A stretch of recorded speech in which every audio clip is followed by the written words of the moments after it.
gara oknum itu bermasalah dengan Ya, itu kan kesiapan artinya mentalnya. ada problem dalam proses rekrutmen awal. Balik lagi menurut Anda Kembali yang ada salah di proses rekrutmen. rekrutmen awal. Itu kan tadi saya satu sisi lagi saya ingin coba melihat dari faktor proses kan polisi ini tadi adalah dalam rangka ketertiban rekrutmen. Dalam proses penegakan hukum ini problem juga tadi sebagian apa yang dikemukakan oleh kawan saya Johnson kan problem sekarang. Proses penegakan hukum tadi apa yang dikemukakan tagar jangan lapor tadi seperti itu. Percuma Bahkan kalau lapor bahasa yang polisi, dulu ya. orang lapor polisi itu hilang kambing, lapor polisi jadi hilang sapi seperti itu.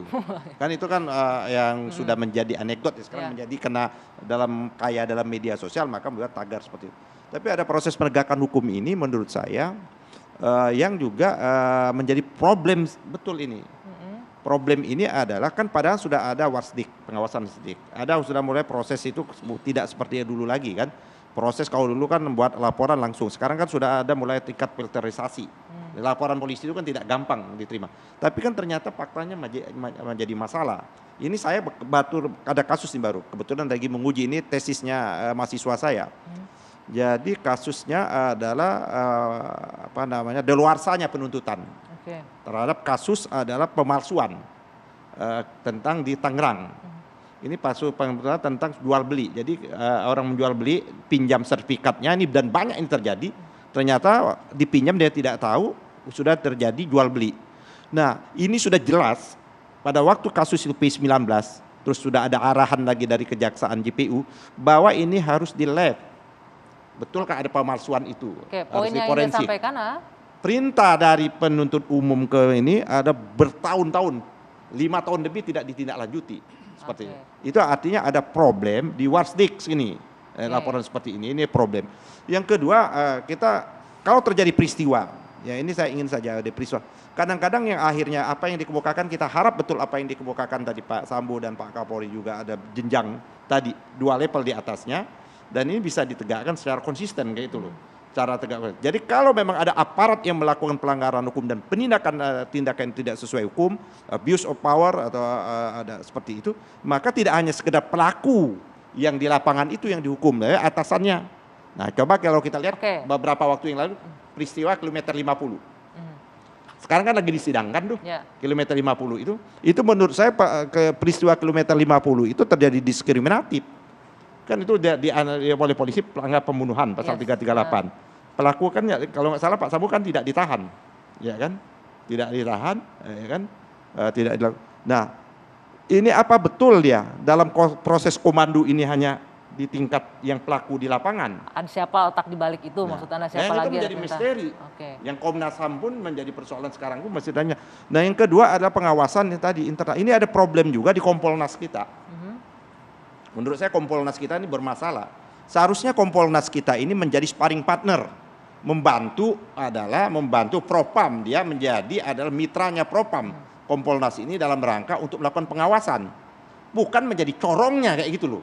Seperti itu. Nah, ini kan menjadi problemnya. Kalau memang seperti itu, perannya Kompolnas sudah tidak ada seperti itu, ya kenapa dia tidak ditingkatkan aja mungkin dengan yang namanya IPW.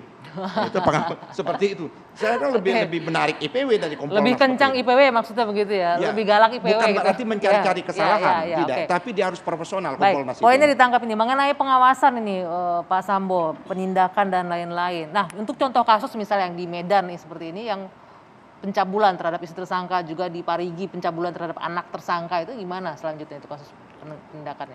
Pengawasan yang dilakukan terhadap institusi kepolisian ini ada 3. Pengawas internal. Pengawas internal itu ada 3. Di divisi Propam terkait pengawasan perilaku dan kode etik anggota. Itwasum Polri terkait dengan manajerial dari pimpinan satuan lapangan. Kemudian pengawas ketiga adalah dari Biro Wasidik Bareskrim Polri yang menangani terkait dengan materi dan proses penyidikan. Pengawas kedua adalah pengawas eksternal. Ini lembaga-lembaga terkait dengan tugas fungsi kepolisian seperti Komnas HAM, Kompolnas, Kontras, dan masyarakat juga masuk dari pengawas eksternal ini, termasuk IPW. Nah, pengawas yang ketiga yang sangat penting dan berperan adalah pengawas atasan langsung. Ini yang menjadi titik poin karena pengawas atasan langsung inilah yang gaul dan bersama-sama dengan anggota dalam Ya. pelaksanaan tugas. Makanya Bapak Kapolri menekankan untuk atasan langsung ini harus ikut bersama-sama dengan anggotanya sehingga tahu problem anggotanya, tahu masalah yang akan dilaksanakan oleh anggota. Nah, terkait hal ini juga tadi kami sudah diskusi dengan asisten sumber daya manusia bahwa ke depannya terkait dengan mental yang disampaikan oleh Bapak Gitu. Pak Ito, bahwa nanti akan dilaksanakan tes psikologi terhadap anggota-anggota. Jadi sebelum diterjunkan ke fungsi-fungsi operasional ini harus kita ketahui dulu. Oh, selama ini tidak ada itu Pak tes psikologi? Tes dilakukan? psikologi dilakukan pada saat rekrutmen awal. Oh. Kemudian ada beberapa proses-proses pemilikan senjata api, kemudian ada berkala.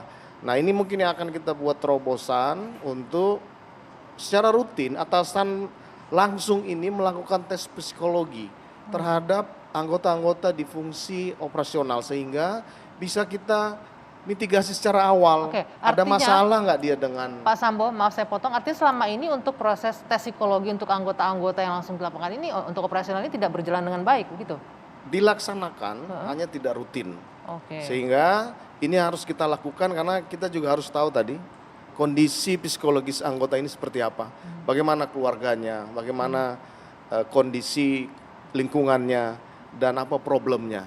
Ini semua strategi-strategi yang kami sudah jalankan di 9 bulan kepemimpinan kami di Divisi Propam.